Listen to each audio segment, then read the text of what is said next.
Essential temporality. Nothing is in store for me. I am not going to change my ways. 1-2-2012 on subjective truth. What I am that certainly exists is beyond a doubt actually occurring. Otherwise, what I see with my eyes, hear with my ears, and such may as well be simultaneously possible and impossible. That if I were to uphold this theory of my non-existence, my perception of every object of will would be impossible to perceive. However, I'm certain that I am perceiving it at this precise position in time, for I can perceive this certain object here to the right of me, this other object here to the left. I attest to it and affirm it of its truth. However, I am alone in this capacity to perceive these objects and to reflect these objects. It is only with the practice of dialectic and communication, through whatever means possible utilized, that a state of understanding with other portions of the will can become achieved. It is also wondered that any transformation and alteration of event can possibly occur at any given moment in time, at any position in the subject's threshold of knowing matter. Therefore, certainty in itself becomes dubious here as well, even in its final establishment. It is difficult, then, to maintain and prolong the credible validity of actual objective existence when sufficient observation is conducted enough by a conscious, spirited subject. This conviction becomes affirmed by certain various subjects disposed distinctly enough and ably enough to arrive at the subjective truth, given the right means and capacity of their character to perceive and to reason everything as such within their means. Perhaps what I desire to say is that pure subjective truth may be arrived at with the apprehension of things in a state of certainty, wherein perception of things in a state of dubiety leaves the subject matter much further prone to error and mistaken delusion through the means of and utilization of false reason for the thing in itself that the subject cannot perceive, and yet attempts to attain to with the state of knowledge is impossible to fully comprehend, to understand, to visualize, and to form in his deficient state of reason. For to perform this function accurately and properly would necessitate the privilege and right of a god, for nothing lying outside the realm and dimension of the subject's conscious threshold exists during that point in time and with that area of space that the subject proceeds to will and to objectify.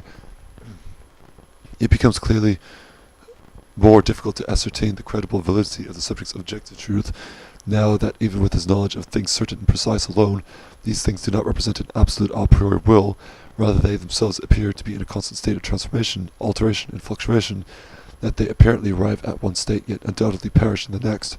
It is at this apparent state of eternal, everlasting birth and death that defines at least one credible truth to the realm and dimension of the subject's illusory existence. There is a desire that is inherent in certain individual subjects to succeed with their existence in uncovering the mask and straightening the knots of confusion toward absolute subjective truth. This very truth is most closely reachable to a subject if a total reconstruction of his will is conceived, that his reason extracts only what is comprehensible to him, thus denies what lies beyond his very sensible range of understandable ideas.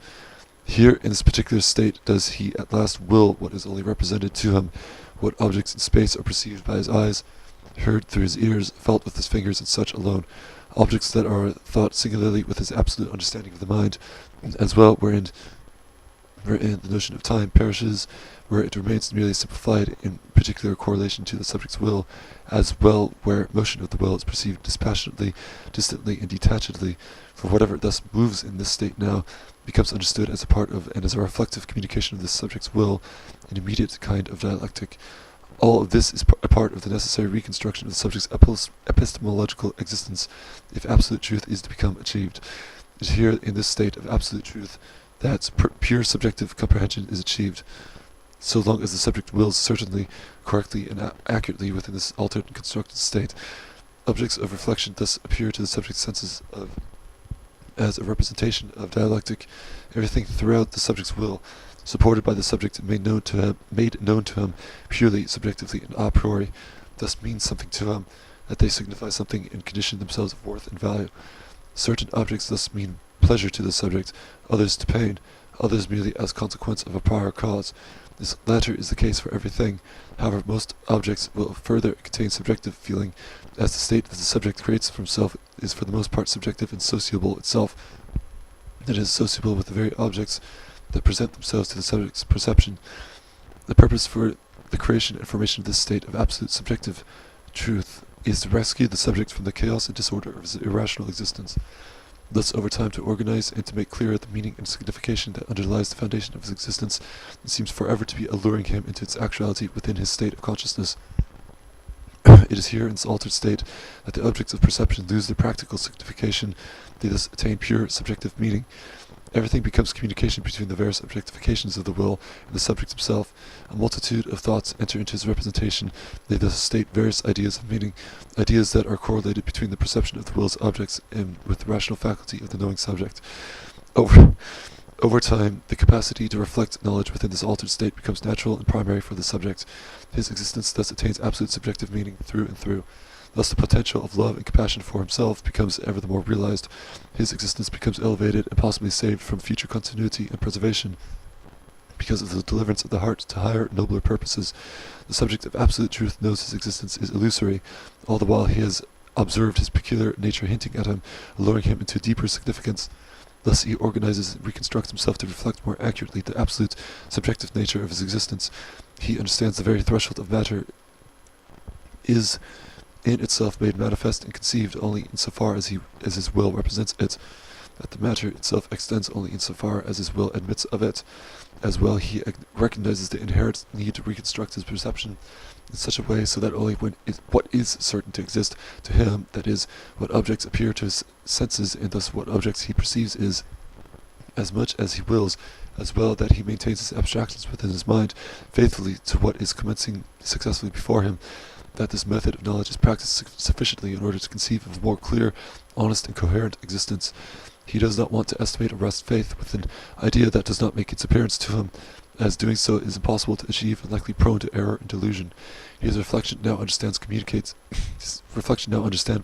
to him. He recognizes all along that it was doing so. However, he is now more fully aware of it. The meaning and significance behind his will thus creates more sense to him at this position in time. He becomes enlightened with ever the more intuitive knowledge.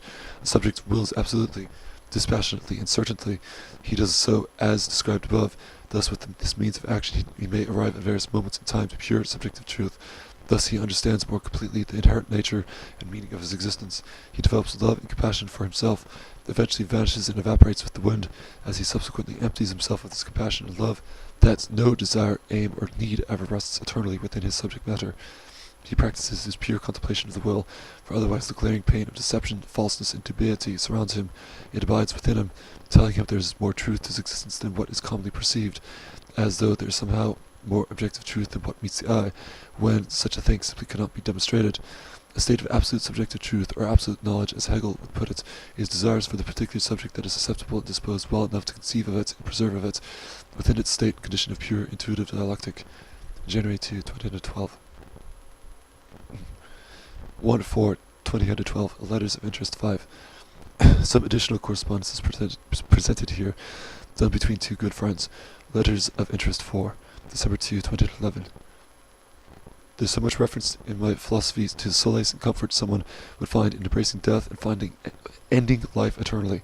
Schopenhauer expounds his philosophy with his ultimate and total aim being absolute death, or annihilation of the will, the completely, that is, with not any further regeneration of subjective substance. He believes that doing this can become achieved through the means of great art and meditation, work that consists in raising the subject to the form of will-less knowing. I think with Wagner's works, this state can become achieved in a subjective most lasting degree.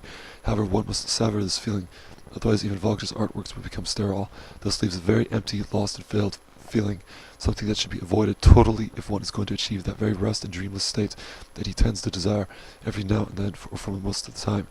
I understand the deeply engraved manipulation and distortion of truth that has occurred as a result of the Allied victory during the Second Great War. All morality and ethical comprehension has shifted toward the worst and most wretched kind of Christian liberalism, simply for the memory of the atrocity carried through during the two world wars was so immense, and seemingly left the general society of the West in a stupid state of tearful mercy toward the villains of the state, especially as the Westerners simply did not want to experience another catastrophe as had occurred so imminently and surrealistically during the 1940s. Weakness of the will is leading to a dreadful, unseen consequence, likely to conceive something 1,000 times worse than even the great wars that were experienced in the past. How ironic this condition truly is. Wagner will likely always have me in his grip indeed. I'm glad of this, as I know Liszt could not compare in his magnitude and greatness as a composer or a man of letters. The depth of Wagner towers over the unfortunately shallow appoggiaturas of Liszt's manic fingers. The master remains enthroned, truly and lastingly in my affective life. December 4, 2011. Here's a good piece recorded today at the local college, Reminiscences of My Father. It is, it is a very personal, reflective, and intimate. It is very personal, reflective, and intimate. I feel that the various theories that I approach my music with these days have created for myself a much better, more refined, and maturely developed approach to improvising. I will do this again soon. December 6, 2011. Schopenhauer, in fact, was a very faithful believer in reincarnation. The fourth book of his World as Will and Representation devotes a few very convincing and mind-altering chapters to the proof and demonstration of this subject, the very source that converted me to the present convictions that I hold in regard to this doctrine or knowledge, that everything in this world represents one will, and therefore all experience inevitably and eventually becomes every waking phenomena in a first-person perspective. Over time, he goes on to remind the reader that thou art that, tat voam asi. Nietzsche's eternal recurrence seems, for what I can understand, to be a little more despairing than in Schopenhauer's regeneration. That Nietzsche believes that the life of a particular subject is determined to repeat itself eternally. That this goes the same for every conscious spirit in their respective perspectives. Déjà vu plays an important concept in this, demonstrating the possible reality of this theory. It is so great a mystery that these two philosophers seem to represent two totally and diametrically opposed visions of thoughts, yet however both of them appear to be so legitimate and likely. Anyway, I am in total agreement with regard to the after effects that the West has experienced following the climax of the Second Great War. When I view films of the Third Reich in a faithful representation, I see very clearly the kind of golden age that it is referred to.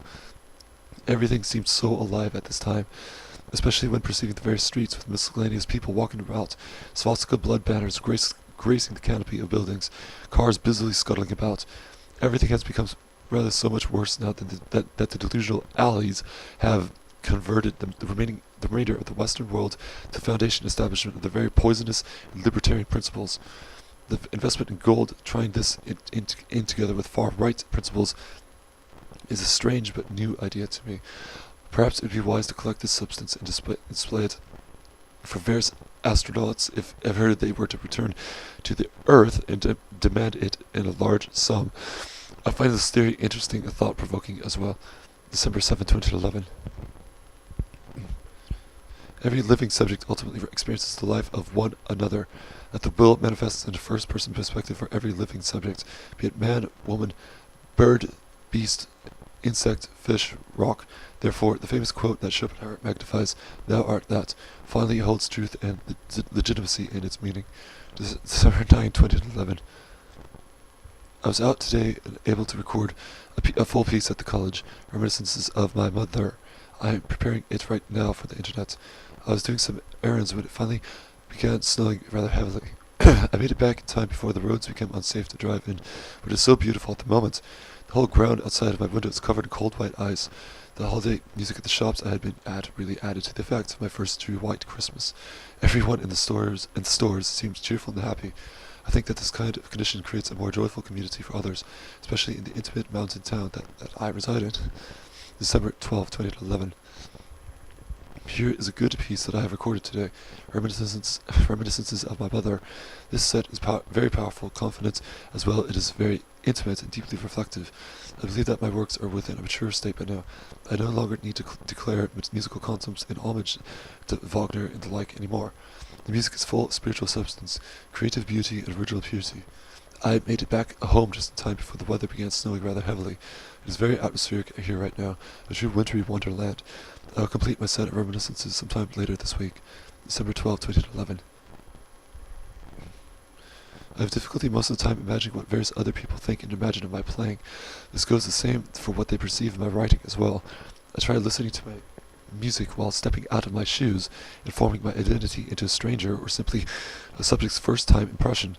Sometimes I'm successful in doing this. When I'm doing so, I observe quite a powerful impression of my art, very dark, deep, and personal, especially as it goes for my more poetic writings. As it goes for my music, I can see a lot of intelligence, originality, strangeness, and eccentricity, beauty and purity, as well as power, certainty, and confidence. I think that these traits are endowed with moderation. Therefore, I feel safe and secure in the notion that these works are not to be criticized too harshly for excessive connotations toward too much power, depth, or disharmony, and such. Most of the time is spent earlier on in the beginning of my latest piece, Reminiscences of My Mother, was that of me warming up to the piano. I preserve this behavior even in my other recordings, even in a piece such as my Walker mother's reminiscences, where I would imagine, in fact, much love, wishfulness, and comfort, rather than anger, as it might be mistaken, but that I do this simply because I am shamelessly a great improviser. Thus, I sit down at the piano and play music, recording directly from the moment, exactly as to how I feel. I do not need much preliminary practice anymore to do this ahead of time. I have played the piano enough for the majority of my whole life. I desire to show even my improvement on the instruments as I become further inspired and motivated towards stronger passion. I try doing this with moderation. Again, however, I remain holding onto just some parts of this practice for reasons of thoroughness and completion. The piece itself, my Walker mother's reminiscences, I actually imagined, as I inferred before, to be warm, placid, loving, and caring, representative of the time that I knew of my Walker mother before such calamity and catastrophe had occurred during my onset of adolescence. This is as far as it goes, as I imagine the piece to be representative of my Walker mother through personal experience. However, the piece turned out coincidentally to contain some angry-sounding elements, merely because the musical ideas were produced as I found them necessary, lost in the magic of the moment, while they bore very little to the conception idea of the song's title and inherent meaning. As reminiscences of my Walker mother, I make much effort later on in the piece, while I become more warmed up, to return with faith to portraying the song along the lines of what I originally intended it to represent, that is, of good, long-lost memories and fantasies of my Walker mother, one that is, for the most part, of a timeless sense, not totally of my Walker mother in my personal experience. Actually, I do write music. In fact, I did this very much during my early youth, my high school years, and during my first year or so of college, before I took to improvising full-time recording with that kind of music. The music that I did early on in my youth was rather illogical, unorthodox, and silly, as I remember it, full of genuine, intelligent aspirations and originality, however simply not fully comprehensive of the rules and common laws of legitimate music. The music of my high school years and early college was beautiful, as I remember it.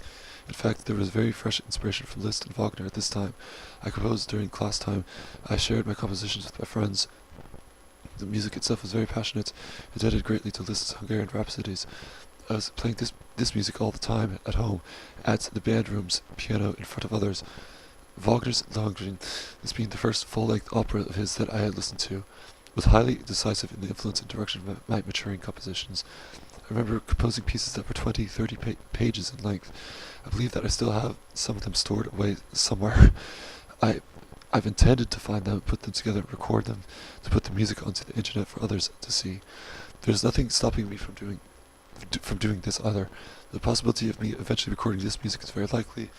I may do this sometime during the beginning of the next year, when the college semester opens its doors once again, where I can return to one of the practice rooms that has a piano available for me to play on. There were strange and highly original Arabic rhapsodies that I composed. Two of them, I believe, that I was able to complete during my high school years.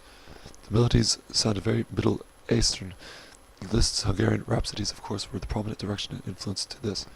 I remember checking out some Indian and Hindu music books at the library, studying the various modes and scales that the music of the near Far East would employ. This is a very strange experience, yet lovable as I remember it. In the piano class that I was a part of during my senior year in high school, I would perform for the class my latest compositions.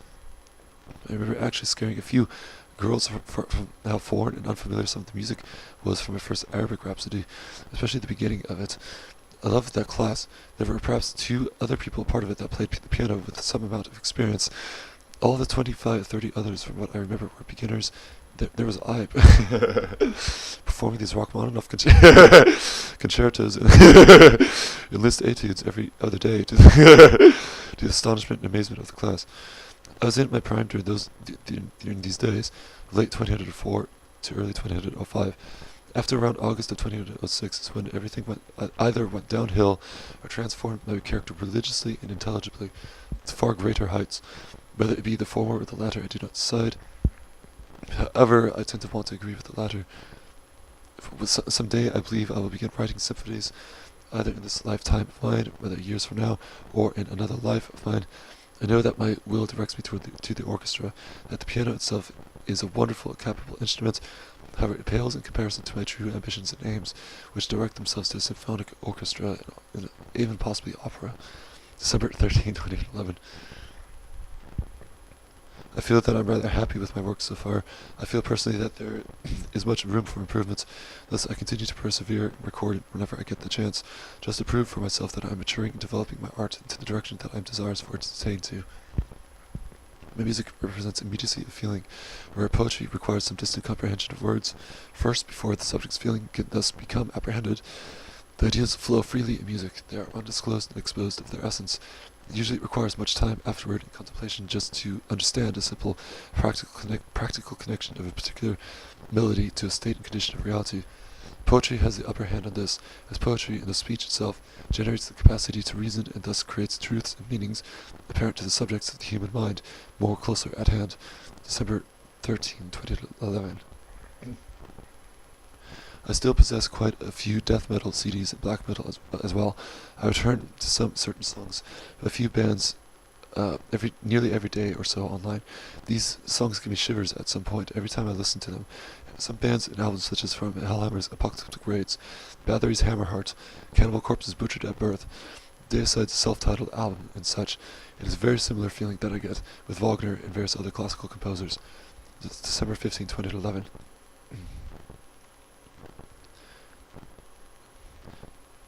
Xiii was the man that murdered a fellow musician, burned a few churches, was sent to prison in the mid-90s, only to be released a year ago. His band is Birsum. Gorgoroth contains a member of the band that did similar, rather torturous crimes to some other people as well. That person is Gaul. The second wave black metal scene was, in certain parts in various times, rather sinister and inhumane. They were desirous of rejecting Christian ethics because of its suicidal morality.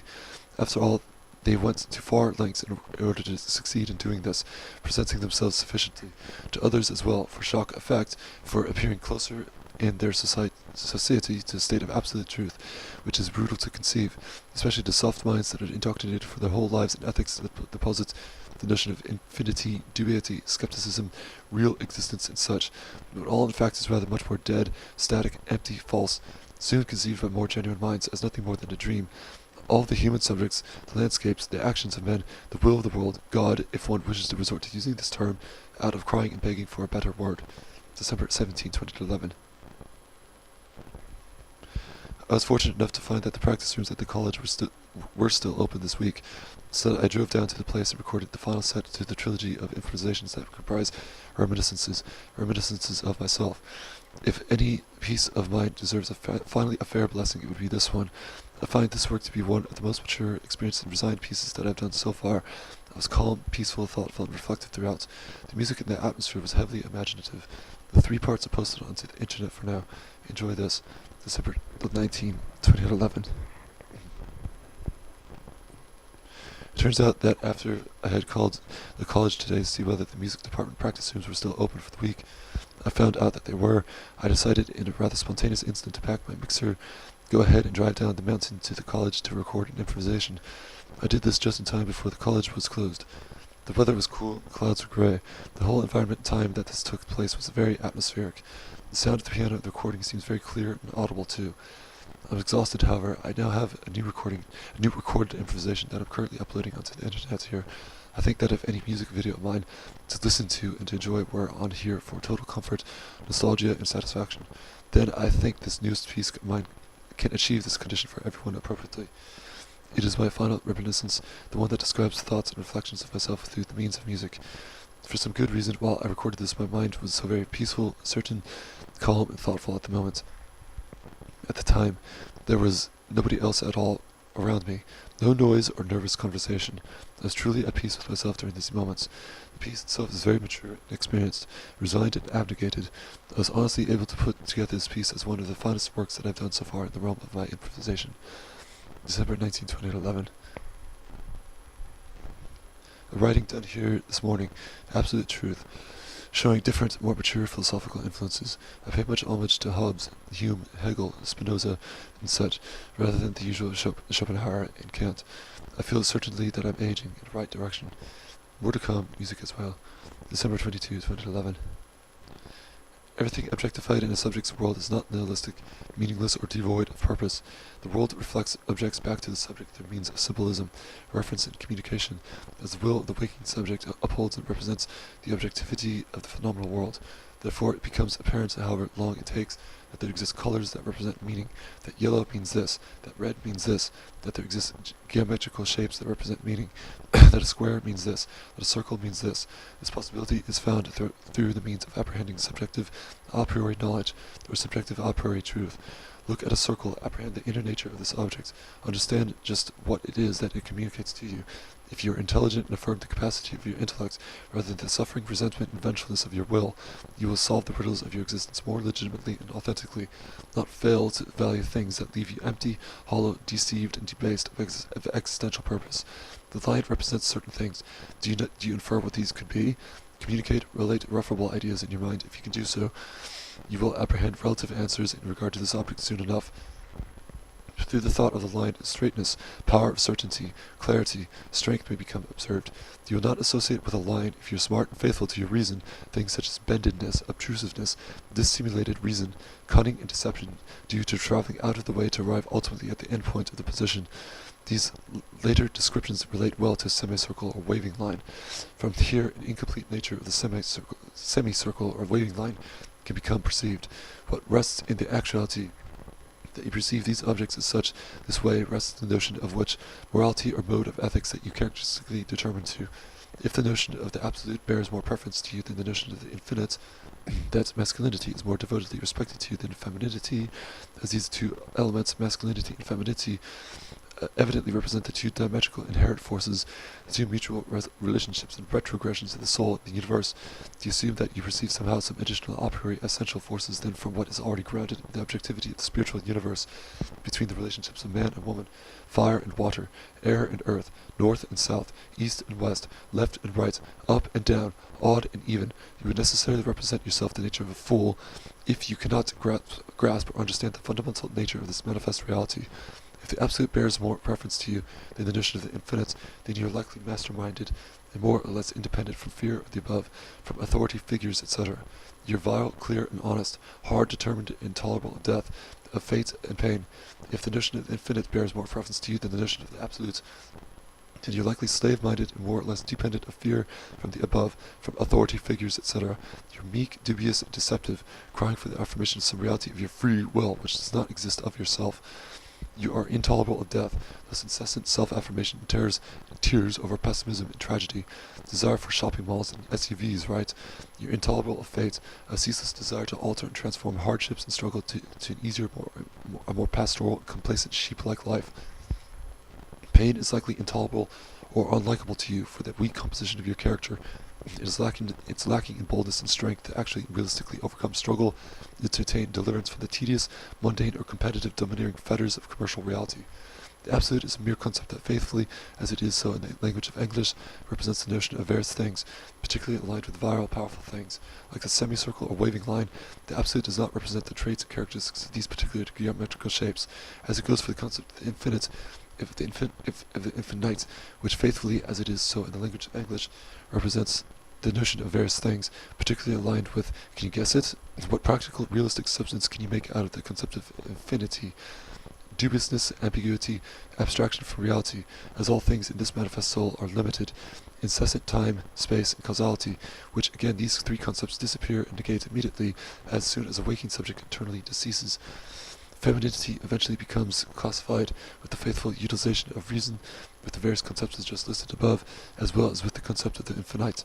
It should or may not become clear to you the relative inherent nature of things in the universe and the soul, that certain references direct to certain modes of morality, ethics, logic, epistemology, value systems, where the notion of the absolute represents, if applied appropriately and with intelligence, a faithful, clear, and honest description of whatever object is perceived in the dominion of manifest reality, that this concept of the absolute represents something similar to what we have discussed above, of the straight line, the relative attributes of it that relate to its essence, that although the concept of masculinity, like all concepts of speech, does not represent in itself, so long as it pertains to an objective, apparent, fluctuating reality, absolute truth, it is rather correctly applied to truth, so long as the representation of it, through the apprehension of relative ideas that are similar and faithful to that masculine fundamental absolute force and diametrical side, is appropriately utilized in regard to oneself, or in regard to other waking spirits external to the soul, that necessitates a clear iteration, understanding, and utterance,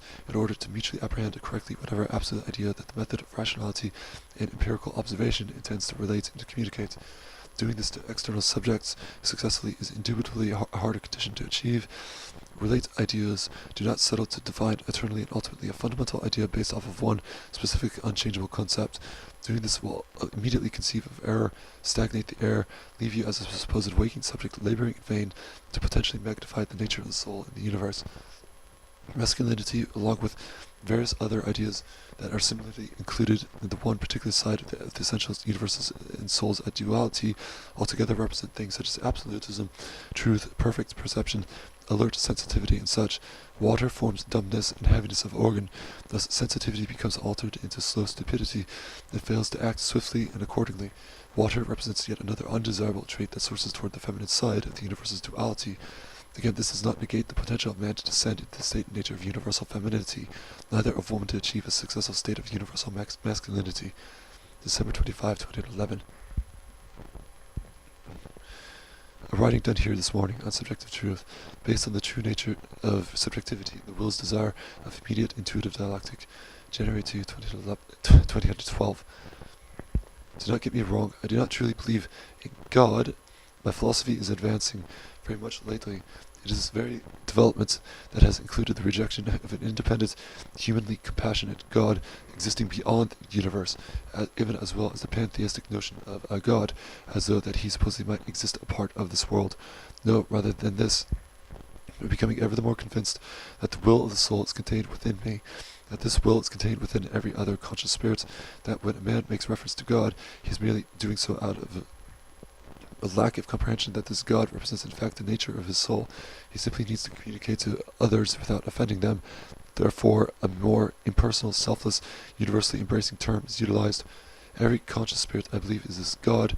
These spirits, most of the time, are without the degree of recognition that grants to them the knowledge that they are membranes and particles of this God all along.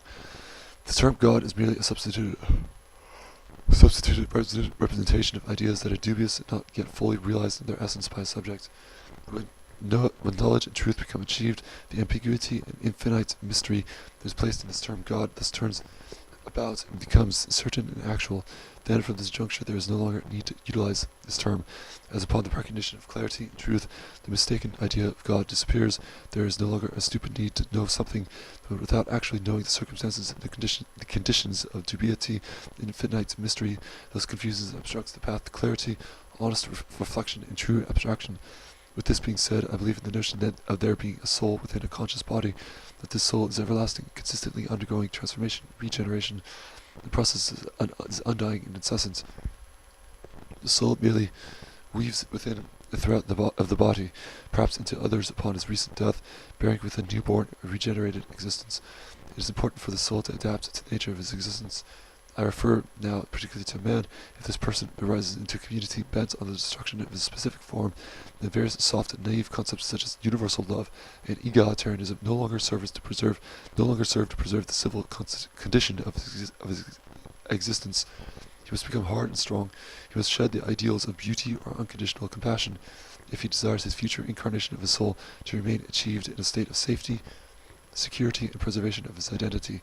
There exist a multitude of objects to wonder at. However, much of these objects are merely deceptions. They hide and conceal their true motives of destruction. With a keen eye from subjects, one can discriminate rationally and find himself not succumbing or submitting to the consequential errors from the sham ideas of universal tolerance and from backstabbing enemies. The world in the universe is extremely limited. Everyone possesses their own values and interests to triumph among others. War and strife, to be real, honest, and certain, is inevitable, everlasting, and unquenchable. Universal peace is a mere childish fantasy. The notion that the universe extends far out into the edges of space merely becomes understood by wiser principles that even this vast extension still exists within the vehicle of the soul, that it is important to refrain from surrendering to delusion, from becoming mistaken from everything, when rather all objectivity of the will merely exists within the mind of the subject. I'm convinced that there of course exist atomic particles As this is clearly evident by the use of a microscope. However, as I say it again, nothing is infinite. Therefore, the examination of a space in directed observation of both the large end and the small end of the threshold of matter ends eventually when one can go no further in magnification. Every object that contains consciousness, such as man, bird, beast, insect, plant, exists as an organic living body. However, everything in itself contains atomic particles, but it is that these particles themselves perhaps cannot contain consciousness, but are likely in fact part of the will of the soul, as part of the objectivity of the knowing subject. Life exists in everything, atomic particles included. This may be another reference to God. However, conscious life exists in such that contains the ability to attain consciousness in the recognition of perception.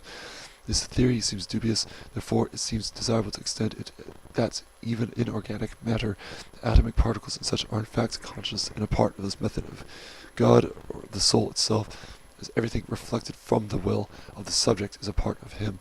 How could some parts of his will be alive and conscious and not others? As far as everything is perceived as a dream, then I may simply juxtapose the notion that all things alive and conscious are rather more truly noticed, that all things are merely fantasy and deceptive illusion, that pain and pleasure are the most prominent impediments and obstructions to the knowledge that everything of the will is merely only happening inside the mind of a brain in a vat. So instead it appears rather that the soul of man, of the animals, plants, inorganic minerals and such, are not actually alive and conscious. Neither is the knowing subject himself. Everything instead likely exists as philosophical zombies in relation to the subject's will, where even in that final dimension, in regard to the subject himself, he exists as well merely as a greatly fabricated tool, a part of a system of extensively, very intelligently placed items and objects, that various objects appear to him during one time or another, with the appropriate designations of communication to him altogether. However, the will still remains empty of divine derivation. I refer to dark matter as merely the color or shade of the vast majority of the universe, as perceived from the observation of the naked eye during the subject's perception of it from the time of twilight upon the earth, nothing more, nothing less. Without the conception of stars, fire, and flame, everything is instead totally dark. There is a reliance on heat in order to illuminate the space of the universe. Therefore, as nothing is infinitely everlasting, there necessarily exist portions of the universe during various epochs in time that are devoid of stars and heat, therefore rendering these particular areas dark and unfathomable, that nothing is forever light either. I believe that when I perish, my spirit, or rather soul, will live on, of course. Otherwise, I ask where this energy would go to, that powers and drives my inner being. It would be foolish to think that somehow the soul immediately exits the realm and dimension of the universe and its matter within a sequence of seconds into some humanly conceived heaven. The soul simply does not travel swiftly enough to reach the edge of the universe legitimately and seriously toward the dimension of heaven. Therefore, it is much more likely that the soul, upon the death of the subject, merely exits the corporeal form of the body, travels around with a state of consciousness in the various areas of the world. I have always found it difficult to perceive how it can enter the form of a newly conceived subject. Just when does the drifting soul enter into the subject? Upon the immediate initial transfusion of the sperm in the egg, does it enter somehow into the father's sperm prior to the sexual act itself? What about during the physical conception of the infant, or during the first few moments of the waking subject's consciousness, at somewhere likely around the second year of its age? Therefore, given these questions, it seems more probable that everything is somehow being perceived by an all-knowing will simultaneously, be it in a heaven beyond the universe, somewhere within it, by a god, or merely by an incorporeal entity. It seems that as one person dies, 1,000 others that are alive remain simultaneously perceived of their existence. The soul of the deceased person vanishes eventually. The soul of the 1,000 others proceed onward in the perception of the known will. It seems likely that there exists a God after all, if only we were to transform his representation to fit more realistically and faithfully the image of a corporeal spirit. This is not necessary to do, however, it is merely optional. This theory still leaves open the possibility that this image remains completely unknowable and imperceptible to the conscious subject. I believe that during the experience of déjà vu, the soul of the subject merely opens for time the projection of other subjects experiencing just the same thing that he is going through. This is difficult to imagine clearly, as the objectivity of the will of the knowing subject is purely conceived to be in his own relation. Everything around him is zombified, right? As well as himself. How does another man's experience enter into his memory? Perhaps his experience is eternally recurring. It is this recurrence of experience that he remembers, not in regard to someone else. Perhaps eventually the man deceases and regenerates in the body of a star. It seems likely that's because the universe expands initially with stars, fire and heat alone, that in the end of its current course every subject of will returns to a star somewhere. Then it is here that the universe destroys everything currently within itself. It compresses into a tremendously grave particle, only to expand once again, recreating and regenerating everything that it wills to recreate and regenerate. This is a good example of the eternal recurrence. January 4, 2012. 1/6/2012. On the dubious nature of spirits. All direction in space seems to fluctuate eternally, that the matter of the will at one point expands and projects from the center of the universe, then at another reciprocates its motion in return, to drive and gravitate toward the center of the universe in a climactic collapse. This, of course, does not exclude the possibility of the matter at hand recommencing its expansion and return, as it seems instead a cycle that does not begin, neither end. Now, everything on matter in motion that is included within one period of the cycle, one expansion and collapse, evidently succeeds accordingly of its duty and determination. The cosmos conceives, fluctuates, returns to the core of the will in one sequence. There is in fact another succession that occurs after it, as there is one before it. This is in reference to the cycle of the universe that generates and destroys, likely eternally. There, within one sequence of the cycle, as it is evidently known and observable by human will, that exists a phenomenon that is considerably alive, conscious, and reasonably endowed. This is provable merely by abstraction into the soul, made confirmed by observation of matter surrounding the subject, that it in fact exists, as I sense it indubitably of my own reflection. The notion of other men, beasts, and such within the threshold of matter existing with that life, consciousness, and reason given above, after attempting to myself to prove these other spirits as existing with these faculties into cognition, it rather becomes very difficult to get very far in my demonstration. I simply cannot place myself within another person's soul in order to objectify the validity and reality of their existence. That instead, the individual consciousness of another subject within my realm, the threshold of matter, becomes dubious. I resort to dismissing such potential in actuality, unfortunately, as erroneous, untrue, and illusory. This condition is more easily recognized by the fact that I, as one abstraction of the will, may really appear as the only abstraction of the will, at least during the waking moment that I am alive. This seems so, for all reflective phenomena perceived by my senses simply do not objectify themselves in a first-person perspective, insofar as that perspective were ever to represent me as the only conscious subject. The objects that exist beyond the recognition of my senses, that do not objectify themselves in accordance with my perception, with my representation, likely cease to manifest their existence, so long as I continue not to will them. The possibility of a singular remote galaxy many light years away from my cognition, one that I simply do not ever think about in the train and the consequence of my fantasy and imagination, will not objectify with my will, nor will it likely become conceived. As such, I know alone that I am alive at this given moment, in this given position in space. However, insofar as I continue willing as its conscious subject, all that I reflect from elsewhere remains seemingly illusory and deceptive. This is the likeliest perspective to uphold, as every object that exists positively in the threshold of matter is likely empty of substance, so long as this substance is not at first hand known. Now, it seems more understandable that, for one thing, as I recognize the notion that my corporeal form will eventually give away and die one day, or perish of its individual consciousness, rather, perhaps the will goes on willing, as it is likely immortal, for the threshold of matter, as noted above, seemingly does not cease to generate and destroy itself. As the will of the universe preserves its operative functioning, it becomes ever the more likely that somehow every object of so-called consciousness, ones that uphold dubious demonstrative possibility to me, yet that this knowledge is simply not knowable, however it still exists possible of their life in first-person perspective, that every object exists simultaneously to perception and recognition of the will. However, at this point, at this position, The will simply objectifies the consciousness of me, and when my corporeal form of consciousness perishes, the will continues to perceive first-hand every remaining object that either affirmatively or negatively proclaims and manifests its consciousness.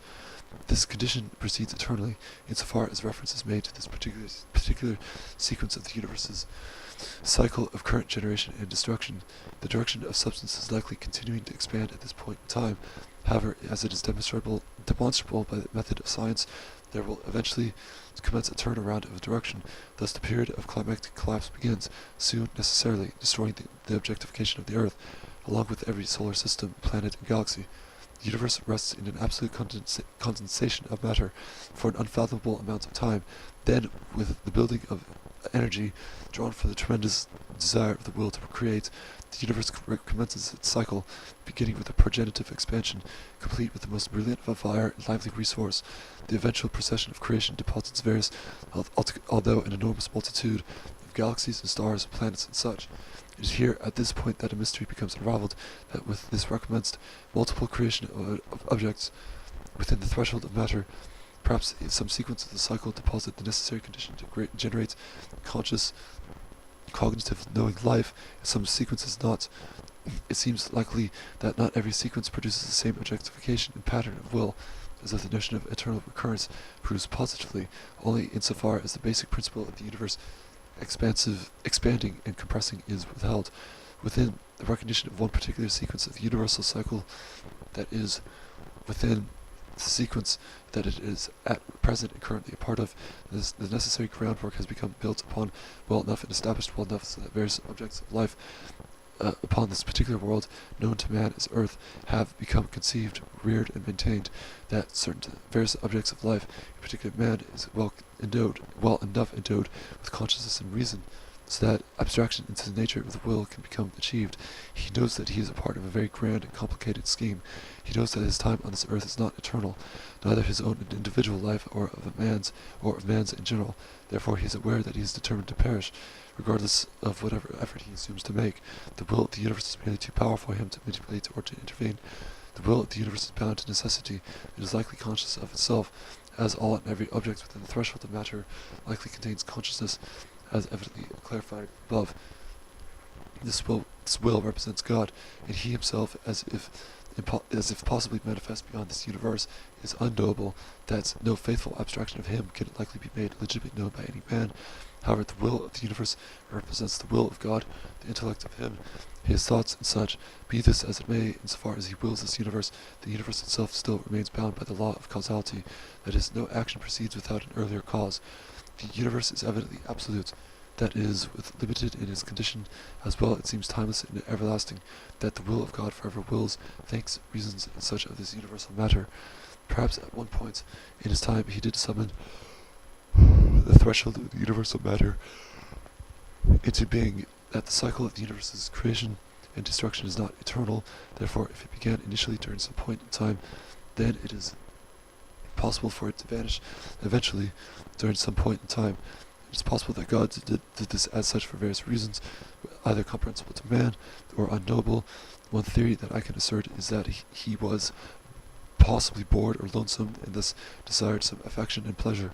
From here it seems evident that God is subject to passions, that if he were to create a threshold of matter, God's crystal ball or eye of reflection, time must exist for him, space must exist, causality as well. As with the notion that God created the universe at one point in time, it follows that a cause has been suggested that an effect must be carried through, eventually, which would be the ultimate destruction and annihilation of the threshold of the universal matter, that God himself, being beyond this threshold of matter, likely remains causeless. From here it seems that God is rather very human, and he is close in image and representation to our very own spirits.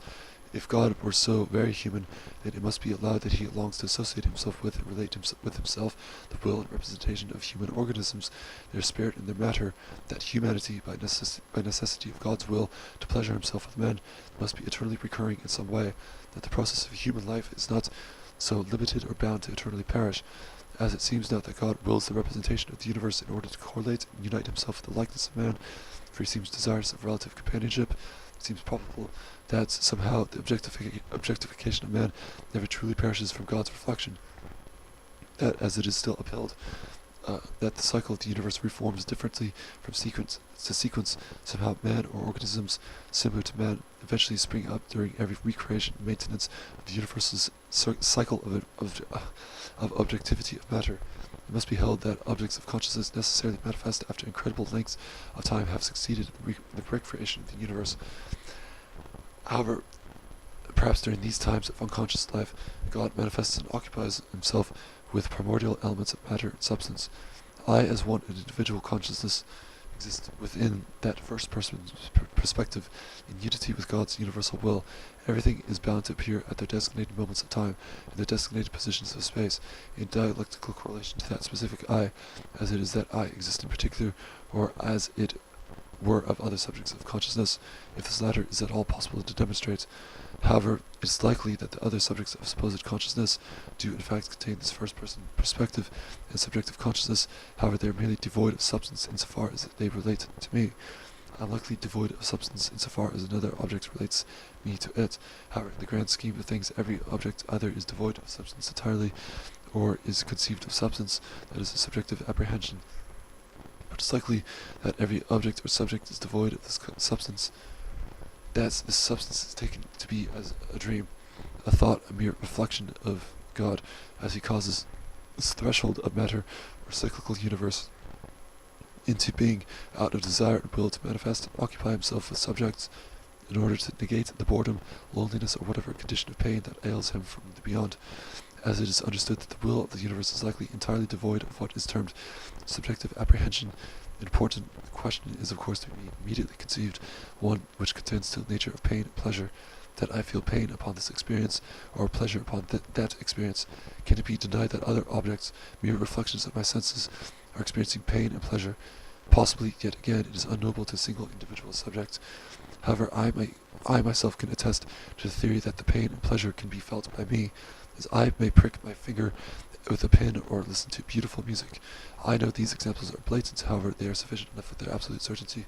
But again, as I take into consideration the notion that the will of the universe appears rightly as a dream, a scheme of God in order to satiate himself with subjective pleasure, it becomes understandable that my pain and pleasure are mere motives to affirm my will with pleasure or to deny it with pain, that it is understood as undesirable to negate myself and therefore desirable to affirm me. Is this theory of nature desirable to affirm in itself? How terrible the condition it is of the suffering of other men, that in their spirit they consistently desire to transcend the primitive nature of the world, at least those individuals or communities that desire much with their better intellect to transcend. As it is noted that God himself, that is beyond the threshold of universal matter or substance, is subject to passions, feelings, subjectivity, pain, and pleasure, that he creates men positively in his like image. Perhaps the substance of the universe itself rightly feels passion, that this feeling of pain and pleasure of any object in the universe cannot be denied, as these objects are both the will and representation of the transcendental God. Again, it seems possible now to affirm the validity and actuality of other spirits, that their intellect contains a varying degree of consciousness. Thus not only I alone am thought to exist when this philosophy of thought is thought through more completely. However, what if this entire train of thought is being conceived by the will of God in order to confuse me as an individual, as a brain and a vat subject? As I understand this theory more completely, the condition of knowing others through the means of their perspective in themselves is ultimately undemonstrative. However, mere references to the notion of their subjects actually existing in a state of consciousness at first hand can be conceived only insofar as I abstract of them through the means of reason and imagination. This futile condition of not knowing whether others exist independently of the individual knowing subject is similar to Descartes' understanding of cogito ergo sum, as though that's what can ultimately be so far discovered is only what I think as what I exist as. Nevertheless, as it is demonstrated above, that upon the perishing of the individual knowing subject, it is likely that the will of the universe continues to perceive and to succeed, that with the individual perishing, only 1,000 or however many persevering subjects of the consciousness simultaneously remain perceived and upheld by the will of the universe in a state and condition of individual knowing subject and sensitively perceived objects. The subject perishes accordingly. The will's perception of the multitude of objects continues to exist, and at once preserves the conception of subjects of individual knowing. Man is created and destroyed. God as universal matter is created and destroyed. God as transcendental deity preserves the universal matter insofar as he wills it necessary and desirable. God and man, or objects of similar relation to him, communicate in relative harmony with one another as necessary and desirable will and representation. January 6, 2012. 1/13/2012.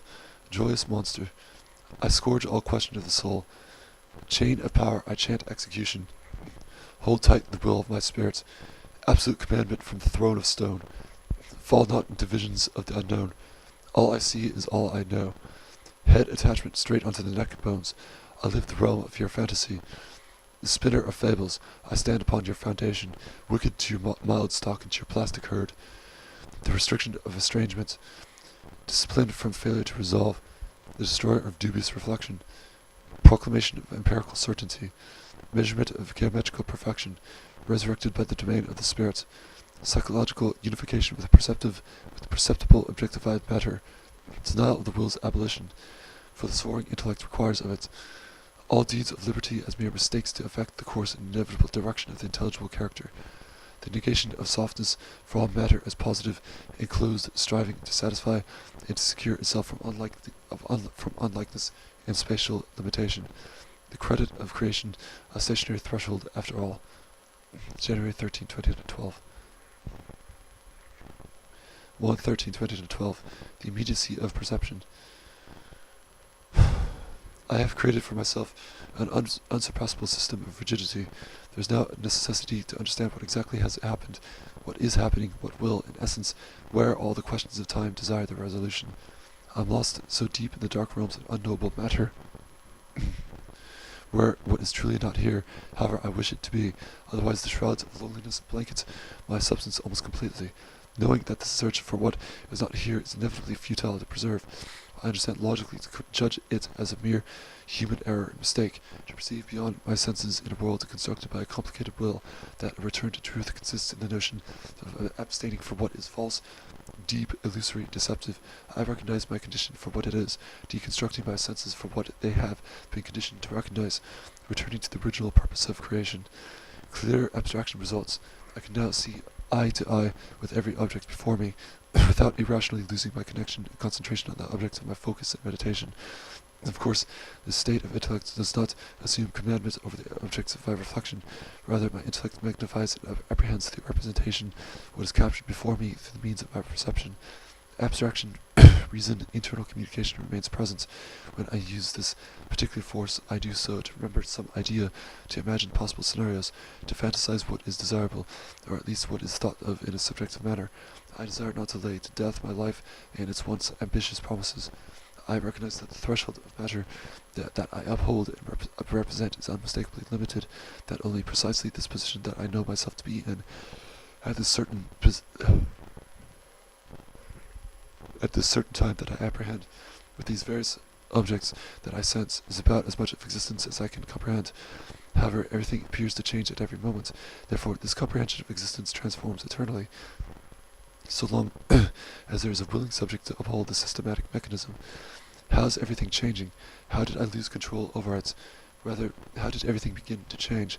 From prior observations made into the nature of the matter of the universe, there was drawn a dubious conclusion that the universe expands and compresses eternally.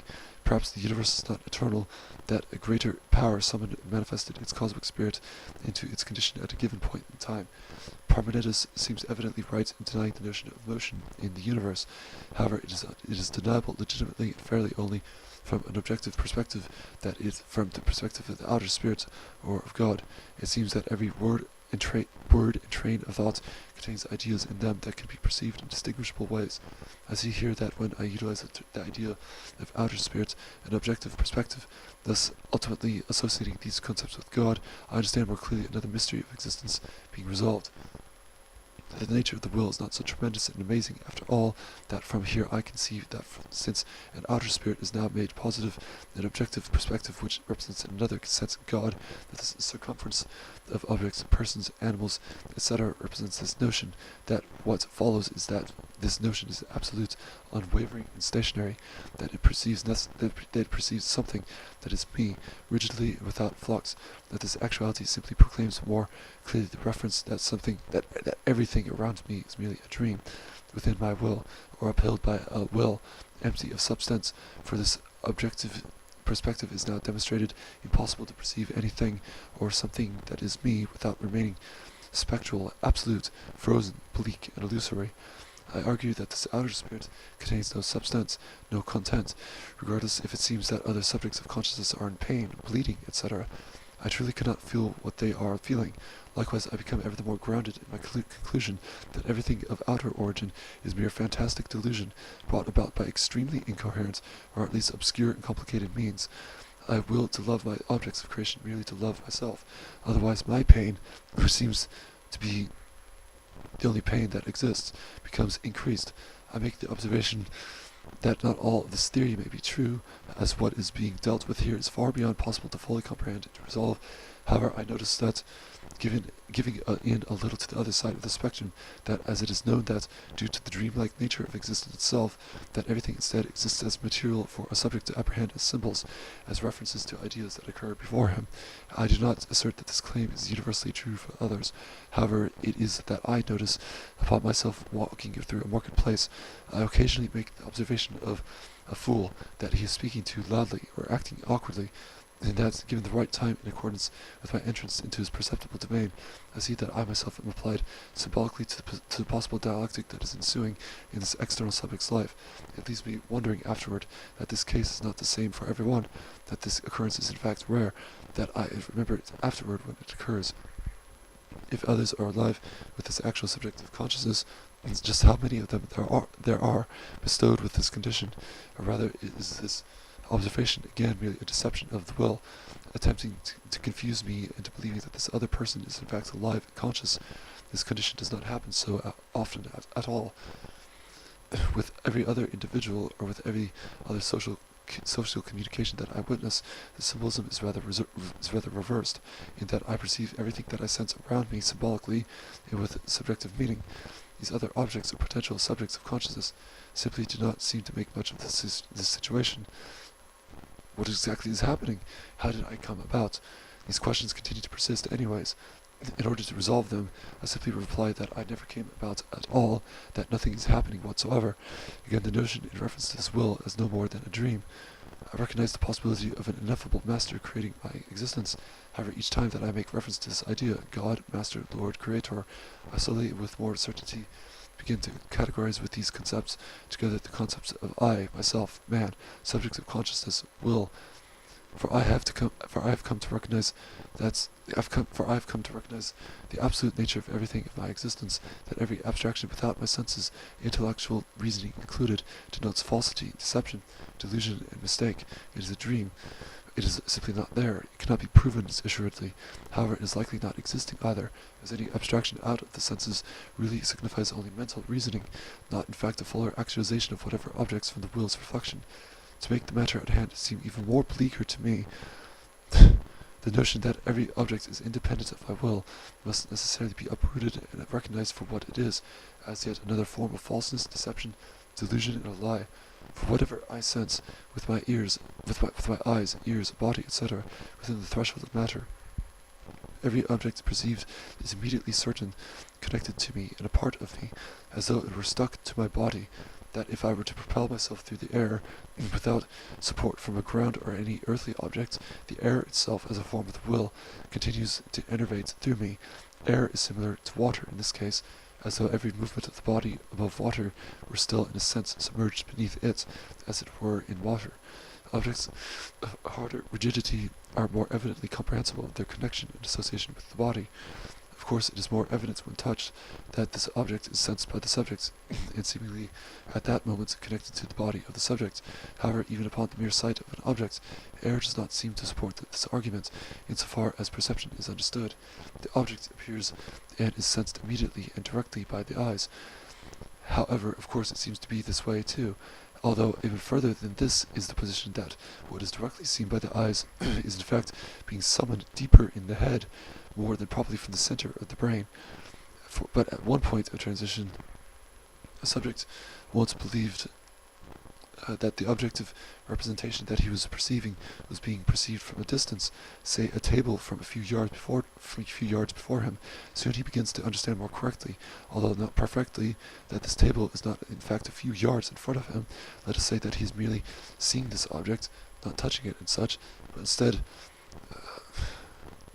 it is now rather immediately and directly perceived from the retina of his eyes. That, as explained above, air, insofar as it is desired to be perceived of, is not in fact perceivable, so long as it is clear and invisible to the naked eye. It remains a substance more of the time to the sense of flesh, rather than to vision. Science may make the claim that the air, as clear and invisible, remains existing as some particular chemical, hydrogen and oxygen, and such names that they give it. However, I attempt to refute this assertion, that air that is to be perceived, that is clear and invisible, is not an a priori possible observation by a subject, that instead this particular clear and invisible air must become learned about and studied through a posteriori means, by experience, even if a subject swiftly understands that he is breathing some kind of substance, or feels a substance by swiping his hand about. Rather, it is here, in these given conditions, that air makes itself manifest. A wind chill evokes the representation of air, a chemical combustion as well. However, during instances of stagnation, when air and portions of the subject's senses remain invisible, included in the subject's apprehension of it through the means of the faculty of reason, it merely subsides and vanishes into nothingness. The immediacy of the table, found directly in the subject's eyes, remains demonstrable.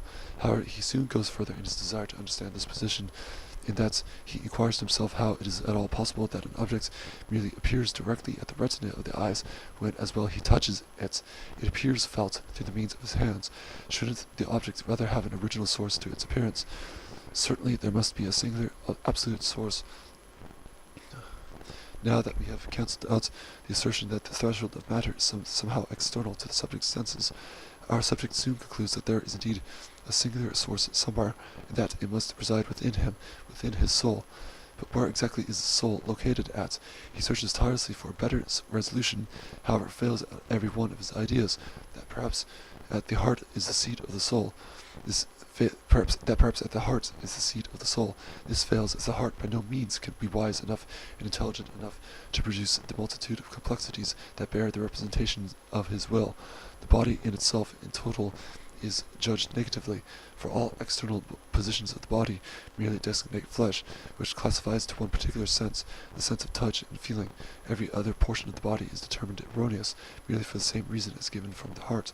At last, he can ultimately determine that the center of the source to the immediacy of his perceptions, cognitions, representations, and will is in fact the brain, that it is evidently here for any significant amount of damage to the core of it immediately affects the certainty and clarity of his sensations, that the blood from the heart is flowed through the brain in order to supply with it oxygen. However, it is the brain that is commanding the heart to pump and venture the blood through the system of the subject's body. As well, it becomes clear that every sensation perceived by the will, whether it be of the eyes, ears, nose, or body itself, that is, of the flesh, is in fact ultimately and at once originating from and being produced from the will and power that is the brain, or at least from the center of it, or from various portions that produce various circumstances from without the body of the subject. In any event, the body of the subject, at least from the standpoint of the subject himself, seems to move. However, remember that every object that he wills is in fact a part of him, stuck to him in a sense, so that he cannot escape from his threshold. It is understood also, to make this matter more clearer, that dreamless sleep is of a moment's experience, whereas waking and dreaming continue their means to apply bondage to the subject's meditation in time, that during these waking and dreaming states objects appear to his senses. He remains fixed to his threshold of matter almost continually. January 13, 2012.